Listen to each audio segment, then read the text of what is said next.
Hello mga ka-Watson members! Ito nga, nanood ako ng concert ng Watson's Playlist All the Feels concert sa Araneta last November 29. At sobrang memorable sa akin ito kasi lahat ng OPM icons na favorite ko ay kumanta.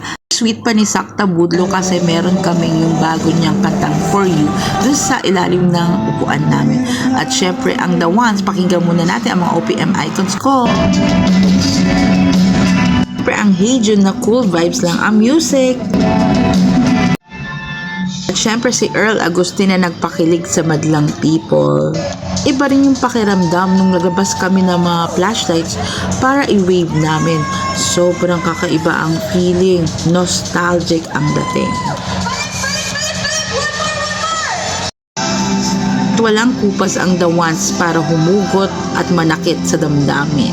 Thank you, The Ones! Of course, one of my favorite is Ben and Ben, the most awarded band in the land.